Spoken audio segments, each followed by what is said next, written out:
이 교도소에서 나갈 수 있는 유일한 길은 20년 후 가석방을 신청하는 것이다. 단, 완벽한 모범 수용자가 되어야 한다는 전제가 붙는다. 하지만 이 은혜 같은 기회 뒤에 더 깊은 심리적 통제가 숨어 있다는 사실을 그들은 모른다. 이곳은 우크라이나 제8 식민지지. 교도소다 범죄의 도시라 불리는 지토미르 중심부에 위치해 있다. 이곳은 800명의 중범죄자들이 모여드는 종착지다. 그리고 지금까지 단 한 번도 탈옥에 성공한 사람이 없는 요새이기도 하다. 이 교도소의 보안 시스템은 냉혹할 정도로 정교하다. 높은 담장 위 4개의 감시탑에는 저격수가 배치되어 있고 지상에서 움직이는 모든 생명체를 24시간 감시한다. 허가되지 않은 움직임은 곧바로 다음 총알의 표적이 될 수 있다. 내부에는 100대가 넘는 카메라가 설치되어 사각지대 없는 전자 감시망을 이루고 모든 장면을 빠짐없이 기록한다. 매일 아침 8시 최고 책임자가 정시에 순찰을 돈다. 교도관들은 아침 회의를 열어 상황 보고서를 제출한다. 이 보고서는 형식적인 절차가 아니다. 수감자의 정신 상태를 정밀하게 평가한 기록이다. 조증이나 우울증 등 사고로 이어질 수 있는 모든 징후가 빠짐없이 기록된다. 교도관들의 목표는 분명하다. 그들을 치료하는 것이 아니다. 탈옥하지도 스스로 쉽게 죽음으로 도피하지도 못하게 만드는 것이다. 이 교도소는 엄격한 등급 체계를 운영한다. 3개의 건물에는 형기 40년 이하의 비교적 가벼운 수용자들이 수감되어 있고 가장 핵심은 중앙에 따로 떨어진 VIP 건물이다. 이곳은 종신형 수감자 160명을 위한 전용 구역이다. 여기에 들어오려면 몇 명의 목숨쯤은 짊어지고 있어야 할 정도다. 이 건물로 이어지는 길은 공중에 떠있는 하나의 폐쇄된 복도뿐이다. 교도관이 들어가려면 여러 겹의 기계식 자물쇠와 전자문을 통과해야 한다. 90개의 감방이 3개 층에 나뉘어 배치되어 있다. 각 감방의 문은 두께 한 다밀의 철문이다. 문 옆의 표시카드에는 수감자의 이름이 차분히 적혀 있고 범죄 내용과 함께 교도관 공격 위험도라는 핵심 지표도 표시되어 있다. 이것은 교도관들의 생존 지침과도 같다. 토프스키는 이 시스템의 대표적인 성공 사례다. 그는 고의살인으로 종신형을 선고받아 이곳에서 23년째 복역 중이다. 그는 이미 이곳의 생존 법칙을 완전히 파악했고 철저히 복종한다.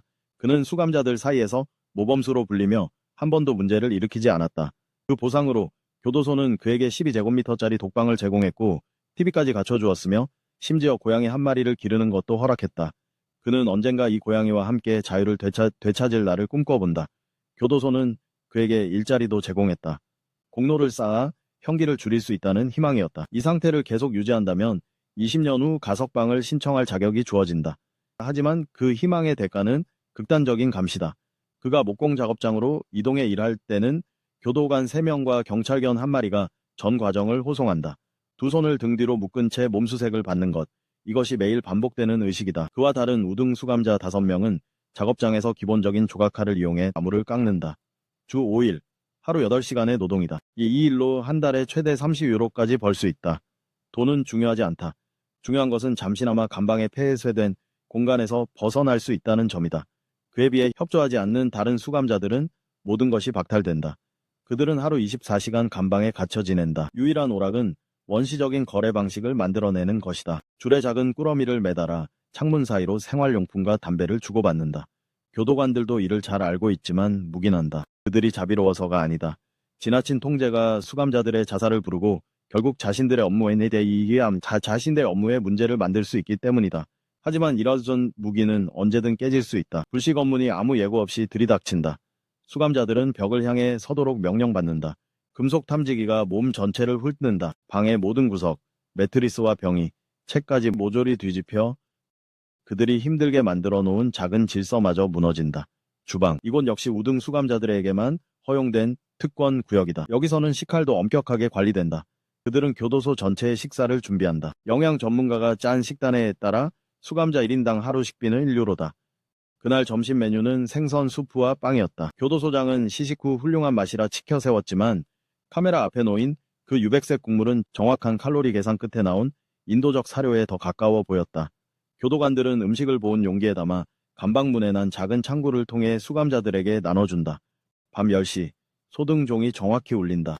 이후 8시간 동안 모든 수감자는 침대에 누워 있어야 한다. 토브스키 같은 우등 수감자에게는 편히 잠드는 시간이다. 하지만 더 많은 이들에게 어둠은 긴 사색의 시작이다.